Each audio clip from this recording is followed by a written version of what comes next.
The night my family kicked me out, my father threw my suitcase onto the driveway and said something I would remember for the rest of my life. "You're 30 years old. Emily, you have no husband, no real career, no money, and no future. You're useless." My mother stood behind him with her arms crossed. My brother smirked. My younger sister looked at the floor.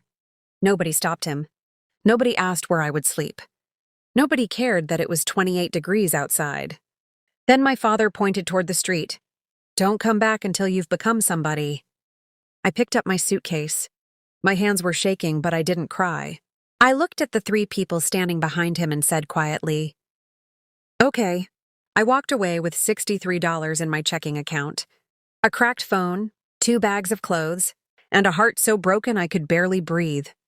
What they didn't know was that the person they called useless was about to build, something they never imagined. And 6 years later, the same family that had thrown me out would be standing in front of my office, begging me for one thing, something I never expected them to need from me, something I could give them, but only if I was willing to forgive them. My name is Emily Parker, and for most of my life, I believed my family was my greatest source of love. I was wrong. But I didn't know that when I was growing up. I grew up in a quiet suburb outside Columbus, Ohio. My father, Richard, was the kind of man everyone in town respected. He owned a successful construction company called Parker & Sons Contracting. My mother, Linda, worked part-time at a local elementary school. My older brother, Daniel, was everything my father wanted in a son. Confident, athletic, ambitious. Daniel could walk into a room and make people notice him. My father loved that. Then there was my younger sister, Sophie. She was beautiful, outgoing, and effortlessly charming. My mother adored her. And then there was me, Emily, the quiet daughter, the one who liked books more than parties, the one who could spend hours drawing floor plans on notebook paper, the one who enjoyed fixing broken appliances, organizing things, and figuring out why things didn't work. My father never understood me. When I was 12, I fixed our washing machine after a repairman said it needed a $600 replacement part. My father came home and saw me sitting on the floor with the machine open. He laughed. "What are you doing?" "Fixing it." "You're going to break it." 20 minutes later, the washing machine started working. I smiled. "See?" My father stared at it. Then he shrugged. "Lucky. That was how it always was. If I succeeded, I was lucky. If Daniel succeeded, he was talented. If Sophie succeeded, she was gifted. I learned very early that I had to work twice as hard to receive half the praise. When Daniel got a football scholarship, my father threw a party. When Sophie graduated with honors, my mother cried.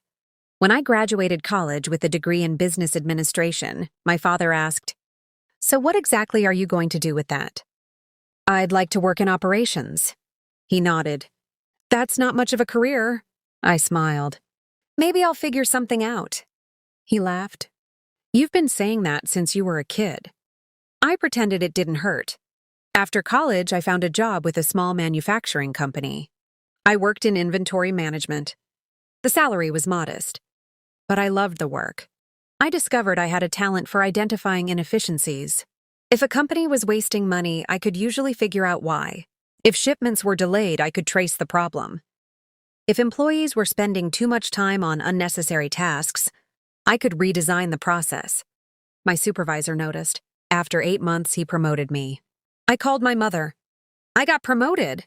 "Oh, that's wonderful. Dad will be proud." There was a pause. Then Mom said, "You know how your father feels about that company." I frowned. "What do you mean?" "He thinks you could do better." I sighed. "Of course he does." Then she said, "Maybe you should come work for your father." I had actually considered it. Parker & Sons was growing. My father had recently opened a second office. I thought maybe working there would finally make him see me differently. So I asked him, "Dad, would you ever consider hiring me?" He looked surprised. "For what?" "Operations, inventory, scheduling, anything where I can help." He laughed. "You want to work for me?" "Yes." "You don't know anything about construction." "I know business operations." "That's different." "I could learn." He shook his head. Daniel is taking over eventually. I nodded slowly. What about me? My father looked at me. You're not really built for this? Those words stayed with me. Not built for this. I went back to my apartment that night and cried. But I didn't quit my job. I kept working. And over the next 2 years, something strange happened. My little company started struggling. Orders were falling. Suppliers were increasing prices. Delivery times were getting worse. The owner asked me to help. I spent 3 months analyzing everything. I discovered that the company was losing nearly $900,000 a year because of outdated purchasing contracts and poor inventory forecasting. I built a new system. Within a year, profits doubled. My boss offered me a management position. Then something even more unexpected happened. A software developer who had worked with us approached me. You should build this system into a product. I laughed. I'm not a software developer. You don't need to be. You understand the problem. I dismissed the idea. But he kept talking to me about it. Eventually, I agreed. We created a simple inventory management platform designed for small and medium-sized businesses. We named it ClearPath. At first, it was tiny. We had 3 employees, a rented office, 2 old computers, and almost no money. I worked during the day and built the company at night. My family thought I was wasting my time. When my father heard about it, he laughed. You're trying to start a software company? It's just a small business. You don't know anything about technology. I know the business problem. He shook his head. You always chase these little ideas. I didn't argue. I had finally stopped trying to convince him. Then my life changed. ClearPath got its first major client, then another, then 10, then 50. Within 18 months, we had customers in 7 states. Our software was helping companies reduce waste, improve delivery times, and save millions. Investors started calling. I refused the first few offers. I wanted to grow slowly. My father didn't know any of this. I didn't tell him. Because I had learned something. Success feels different when you're no longer desperate for someone to applaud it. Then came the night everything fell apart. It was my parents' anniversary. Everyone was at their house. Daniel had flown in from Texas. Sophie was there with her fiancé. I arrived with a cake. I thought it would be a nice evening. Instead, my father announced that Daniel was becoming vice president of Parker & Sons. Everyone applauded. I smiled. Congratulations. Daniel grinned. Thanks. My father looked at me. You could learn something from your brother? I tried to laugh. Probably. Then Sophie said, Emily, what are you doing these days? I told her about ClearPath. She rolled her eyes. Oh, that little computer thing? I nodded. It isn't little anymore. Daniel laughed. Come on, you're still doing that? Yes. How much are you making? I didn't answer. My father stepped in. That's not important. Then he looked at me. What is important is that you're 30 years old and still behaving like a teenager. I stared at him. What? You have no stability. I looked around. Everyone was silent. My mother whispered, Richard. But he continued. Daniel has a career. Sophie has a family. You? He pointed at me. You have nothing. My face burned. I built a company. You play with computers. It pays our employees. Emily. His voice hardened. You're 30 years old. You have no husband, no real career, no money, and no future. Then came the sentence that changed my life. You're useless. I couldn't breathe. I looked at my mother. Mom? She looked away. I looked at Daniel. He said nothing. Sophie stared at her plate. My father stood. Go home, I whispered. This is my home, too. No. He shook his head. Not anymore. I didn't understand. Then he walked upstairs. He came back carrying my old suitcase. He dropped it beside me. Take your things. My mother finally spoke. Emily, maybe you should stay somewhere else tonight. I looked at her. You're serious? She cried. I don't want to fight. So you're letting him throw me out? She didn't answer. I picked up the suitcase. My father opened the door. Don't come back until you've become somebody. I stepped outside. The door closed behind me. And that was the last time I entered my childhood home for 6 years. That night, I slept in my car. I parked behind a 24-hour grocery store. I wrapped myself in a coat. For the first time in my life, I had nowhere to go. I stared at the ceiling of the car. Then my phone buzzed. It was a message from my business partner, Marcus. "Where are you? We have a client call at 8 a.m. I almost laughed. My family thought I had no future. But tomorrow morning, I still had work. So I wiped my tears. I opened my laptop. And I worked. At 8 a.m., I joined the meeting. Nobody knew I had slept in my car. I sounded professional, calm, focused. After the call, Marcus looked at me. "Are you okay?" "No." He waited. I told him everything. He didn't pity me. He simply said, "Then let's build something they can't take away." I looked at him. "What?" "Your company." I smiled. "Okay." That became our mission. Not revenge. Not proving my family wrong.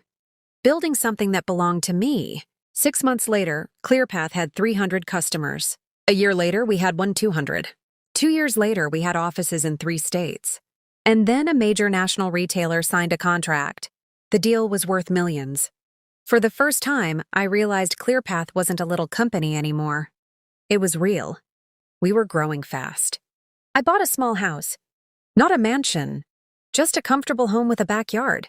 I bought a new car. I paid off my student loans. I hired more employees. And I started sleeping peacefully. Then an investor approached me. He offered $40 million to buy ClearPath. I declined. He returned with $60 million. I declined again. Marcus asked, "Are you sure?" "Yes." "Why?" I looked at him. "Because we're just getting started." 3 years after my family kicked me out, ClearPath was valued at over $100 million. But I still hadn't contacted my family. Then one afternoon, my mother called. I almost didn't answer. "Hello? Emily?" Her voice sounded older. "Hi, Mom." She started crying. "I've wanted to call you so many times." I didn't know what to say. "How are you?" "Not well." I sat down.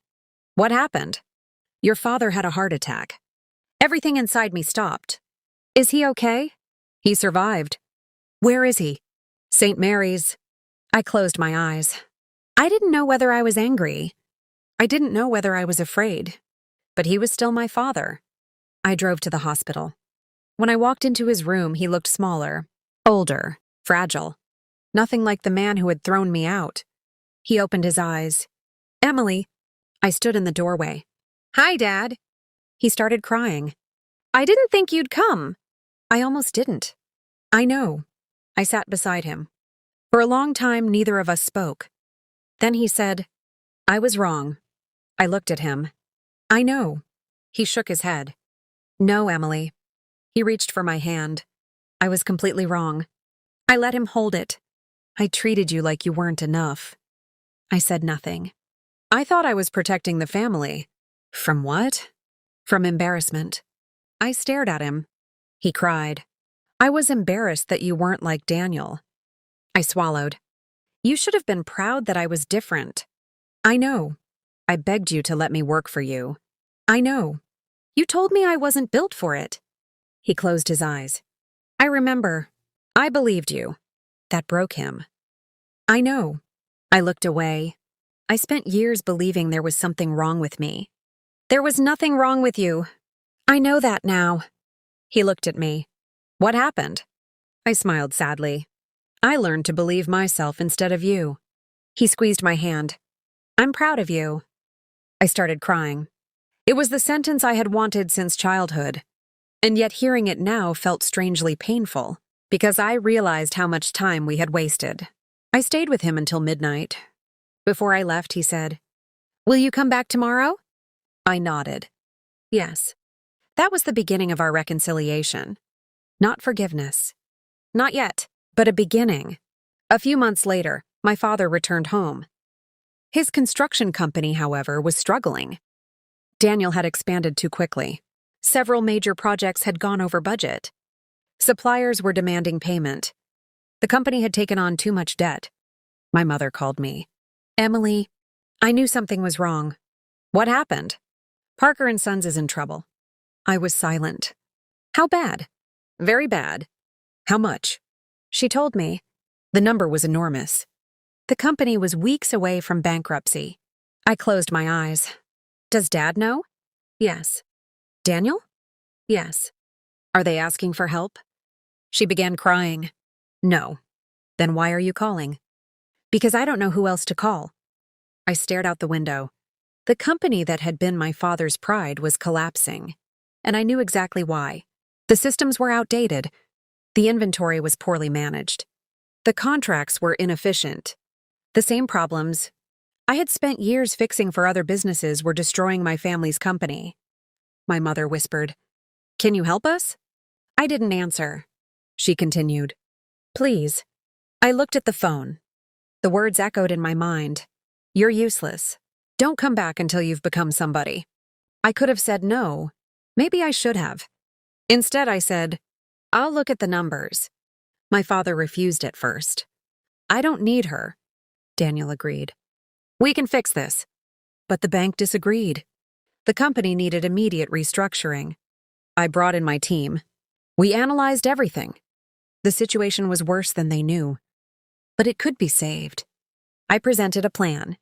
Daniel looked at me. "How much will this cost?" "Less than bankruptcy." My father stared at the proposal. "You really think you can save it?" "Yes." "Why?" I looked at him.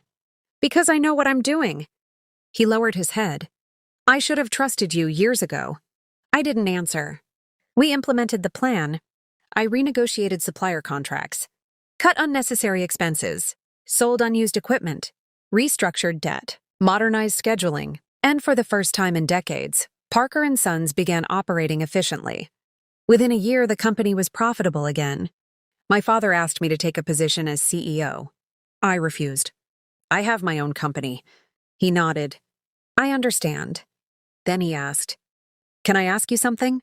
"What?" "Why did you help us?" I looked at him. "Because I didn't want you to lose everything." He started crying. "Even after what I did?" "Yes." "Why?" I smiled. "Because I don't want to become you." He looked confused. "What do you mean?" "You let pride destroy years of your life." I paused. "I don't want pride to destroy mine." He nodded slowly. "You're a better person than I was." "No." I shook my head.